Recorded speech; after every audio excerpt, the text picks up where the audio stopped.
क्या कभी किसी ने सोचा है कि सड़क के नुक्कड़ पर खड़ा वो लाल रंग का लेटर बॉक्स सिर्फ चिट्ठियों का डिब्बा नहीं है? बिल्कुल नहीं। मतलब अगर गहराई से देखें तो वो एक विशालकाय आर्थिक तंत्र का हिस्सा है। हाँ, और इसी विशालकाय वित्तीय महासागर की गहराई नापने के लिए पोस्टल ज्ञान क्लासेस की ओर से सभी सुनने वालों का इस विस्तृत डीप डाइव में स्वागत है। मैं स्पष्ट रूप से बता दूं कि आज की हमारी ये चर्चा पोस्ट ऑफिस विभागीय प्रमोशनल परीक्षाओं की तैयारी के लिए पोस्टल ज्ञान क्लासेस द्वारा दी गई लेक्चर जानकारी पर पूरी तरह से आधारित है। सही कहा। और जो भी विद्यार्थी LDC मतलब लिमिटेड डिपार्टमेंटल कॉम्पिटिटिव एग्जामिनेशन की तैयारी कर रहे हैं उनके लिए पोस्टल ज्ञान क्लासेस के ये नोट्स बहुत उपयोगी और प्रामाणिक हैं। बिल्कुल। तो आज के इस डीप डाइव का जो आधार है वो है लेक्चर 04 जिसका टॉपिक है प्रोडक्ट एंड सर्विसेज। मैं सोच रही थी कि हमें नियमों को सिर्फ पढ़े नहीं बल्कि डिकोड करें। हाँ। हाँ एकदम। इसमें पोस्ट ऑफिस की अलग अलग बचत योजनाओं, उनकी ब्याज दरों, निवेश की सीमाओं और नियमों का बहुत ही विस्तृत तथ्यात्मक और सांख्यिकीय विश्लेषण है। हम हर एक पॉइंट पर डिटेल में बात करेंगे ताकि LDCE की तैयारी करने वालों का कोई भी तथ्य छूटे नहीं। तो चलिए डिकोड करते हैं। नोट्स में सबसे पहला सेक्शन फिक्स्ड और रेगुलर इनकम योजनाओं का है। इसमें सबसे पहले टाइम डिपॉजिट यानी TD का जिक्र आता है। TD के जो आंकड़े पोस्टल ज्ञान क्लासेस के लेक्चर में दिए गए हैं उनके अनुसार न्यूनतम निवेश 1000 रुपए है और अगर ब्याज दरों की बात करें तो 1 साल की TD पर 6.9%। अच्छा, और 2 साल पर? 2 साल पर 7% है, फिर 3 साल पर 7.1 और 5 साल की TD पर सबसे ज्यादा 7.5% ब्याज मिलता है। अरे वाह! और मैंने पढ़ा था कि इसमें कुछ टैक्स छूट भी है। बिल्कुल। जो 5 साल वाली TD है उसे इनकम टैक्स के सेक्शन 80C के तहत छूट मिलती है। मतलब ये निवेशकों के लिए बहुत बड़ा फायदा है। लेकिन इसमें एक एक्सटेंशन का भी नियम है ना, मतलब समय सीमा बढ़ाने का? हाँ, एक्सटेंशन का नियम काफी दिलचस्प है।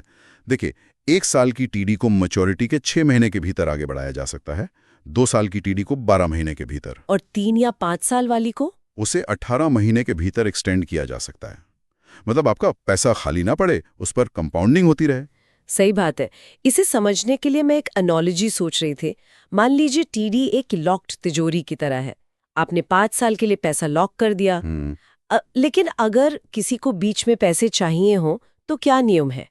क्या प्रीमेच्योर क्लोजर संभव है? ये बहुत जरूरी सवाल है।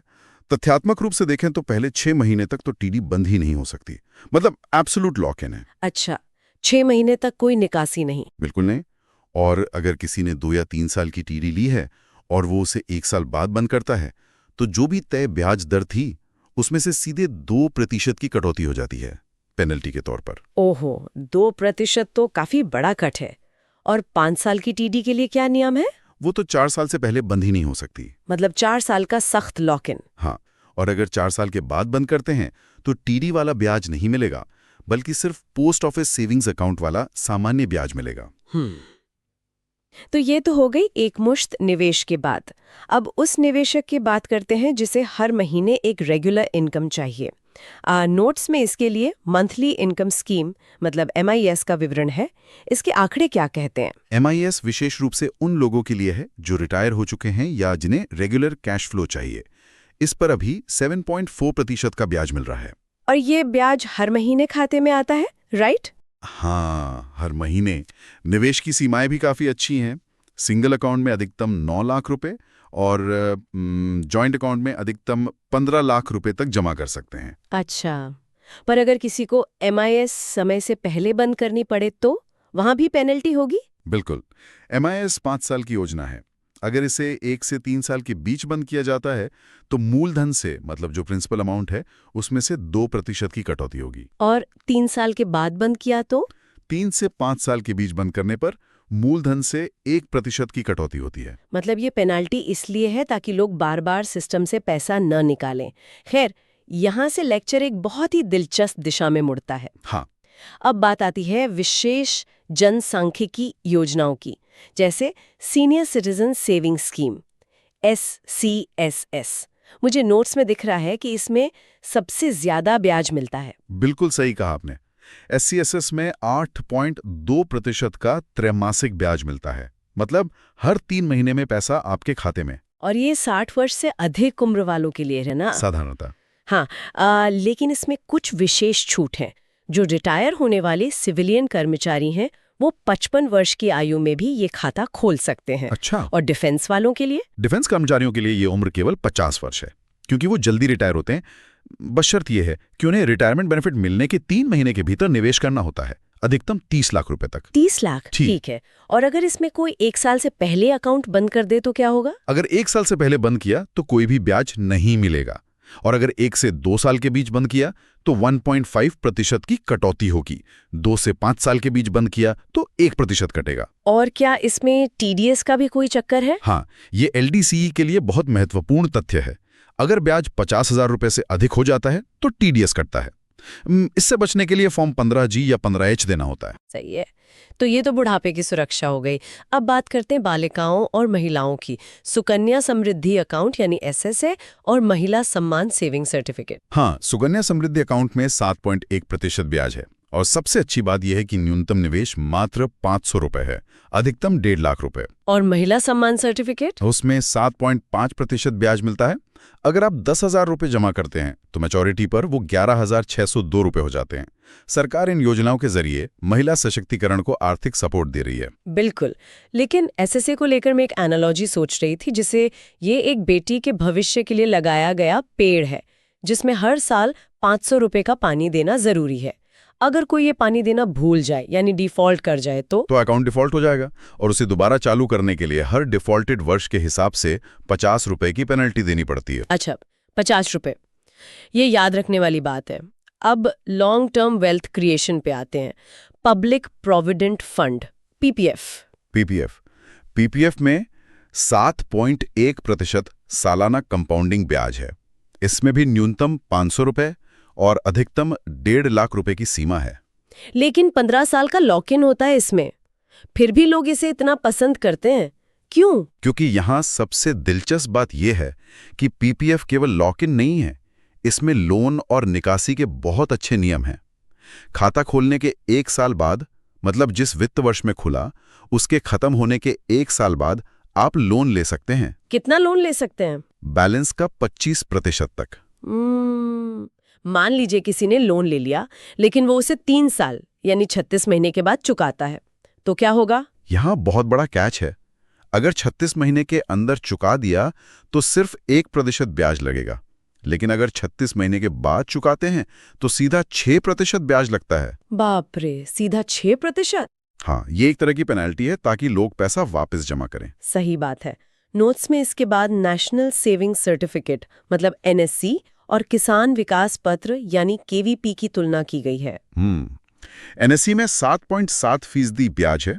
अगर आप 10,000 रुपए लगाते हैं तो मैच्योरिटी पर वो 14,490 रुपए बन जाते हैं। और KVP में पैसा डबल होता है ना? हाँ, KVP में 7.5% ब्याज है, और तथ्यात्मक रूप से देखें तो इसमें पैसा 115 महीनों में मैच्योर होता है और डबल हो जाता है। 115 महीने, ठीक है। एक और योजना है जो मुझे बहुत खास लगी, PM केयर्स फॉर चिल्ड्रन योजना, जो 2021 में आई थी। बिल्कुल, ये अनाथ बच्चों के लिए है। इसमें एक बहुत खास नियम है जो LDCE के लिए अहम है। इसमें जॉइंट अकाउंट होल्डर कोई रिश्तेदार नहीं होता, बल्कि डिस्ट्रिक्ट मजिस्ट्रेट मतलब DM होते हैं। अच्छा, DM खुद जॉइंट होल्डर होते हैं? हाँ, और जब बच्चा 18 साल का होता है तो उसे मंथली स्टाइपेंड मिलता है। 23 साल की उम्र में 10 लाख रुपए का एक मुश्त भुगतान होता है। ये वाकई में बहुत शानदार इनिशिएटिव है। अब थोड़ा सर्विस चार्जेस और नियमों की बात कर लेते हैं। पोस्ट ऑफिस अब सिर्फ चिट्ठियां तो बांटता नहीं है, ये एक पूरी बैंकिंग प्रणाली है। हाँ, पूरा कोर बैंकिंग सिस्टम काम कर रहा है, इसलिए कुछ सर्विस चार्ज भी हैं। जैसे डुप्लीकेट पासबुक बनवाने के 50 रुपए लगते हैं, अकाउंट स्टेटमेंट के 20 रुपए। और अगर किसी का सर्टिफिकेट खो जाए और उसके बदले पासबुक चाहिए हो तो उसके लिए 10 रुपए चार्ज है। अकाउंट ट्रांसफर या प्लेजिंग के लिए 100 रुपए लगते हैं, और डेबिट कार्ड के SMS अलर्ट का चार्ज 12 रुपए प्रति वर्ष है, जिसमें GST शामिल है। 12 रुपए, वो भी GST के साथ। ये तो बहुत नॉमिनल है। अच्छा, एक सवाल मेरे मन में था क्लेम सेटलमेंट को लेकर। अगर किसी खाता धारक का निधन हो जाता है तो नॉमिनी को क्या क्या देना पड़ता है? प्रक्रिया काफी स्पष्ट है। नॉमिनी को claim form, death certificate, passbook और गवाहों के ID और एड्रेस प्रूफ देने होते हैं। और अगर नॉमिनी ही ना हो तो, मतलब कानूनी उत्तराधिकारी बिना वसीयत के क्लेम करे तब मामला थोड़ा सख्त हो जाता है। बिना वसीयत या प्रोबेट के क्लेम करने पर कानूनी साक्ष्य या फिर कोर्ट से सक्सेशन सर्टिफिकेट की जरूरत होती है ताकि पैसा सही हाथों में जाए। ये तो जरूरी भी है। खैर, हमने बहुत सारे आंकड़े और नियम डिस्कस किए। चूंकि ये चर्चा LDCE परीक्षा की तैयारी के लिए है, तो क्यों ना एक मिनी क्विज हो जाए। बिल्कुल, ये एक अच्छा आइडिया है। जो भी कैंडिडेट सुन रहे हैं उनका रिवीजन हो जाएगा। तो पहला सवाल, PPF अकाउंट में 1 साल में डिफॉल्ट होने पर कितनी पेनाल्टी लगती है? अभी हमने बात की थी। इसका जवाब है 50 रुपए प्रति डिफॉल्टेड वर्ष। सही। दूसरा सवाल, किसान विकास पत्र यानी KVP कितने महीनों में मैच्योर होता है? ये 115 महीनों में मैच्योर होता है। बिल्कुल सही। और आखिरी सवाल, कौन सी योजना में जॉइंट अकाउंट होल्डर के रूप में डिस्ट्रिक्ट मैजिस्ट्रेट का होना अनिवार्य है? ये तो बहुत ही अहम सवाल है। PM cares for children scheme में। एकदम परफेक्ट। जो भी विद्यार्थी इन सवालों का मन में सही जवाब दे पाए हैं, मान लीजिए कि उनकी LDCE परीक्षा की तैयारी बिल्कुल सही दिशा में है। और इसके लिए पोस्टल ज्ञान क्लासेस के नोट्स वाकई में सबसे बेहतरीन हथियार हैं। हाँ, और चर्चा के अंत में मैं बस एक बात जोड़ना चाहूंगा। पोस्ट ऑफिस सिर्फ चिट्ठियां बांटने का काम नहीं करता। ये भारत के सबसे दूरस्थ कोनों तक वित्तीय समावेशन और चक्रवृद्धि ब्याज की ताकत पहुंचाने वाला एक विशालकाय आर्थिक तंत्र है। बिल्कुल, ये सिर्फ आंकड़े नहीं है, ये देश के करोड़ों लोगों की उम्मीदें और उनकी सुरक्षा का जाल है। और LDCE परीक्षा को क्रैक करने के लिए ये तथ्यात्मक जानकारी बेहद महत्वपूर्ण है। बिल्कुल सही कहा आपने। चलिए, इसी के साथ हम आज का ये डीप डाइव खत्म करते हैं। पोस्टल ज्ञान क्लासेस के लेक्चर को देखने के लिए धन्यवाद। Thanks for connecting with postal ज्ञान classes. Thanks for connecting with Postal Gyan classes.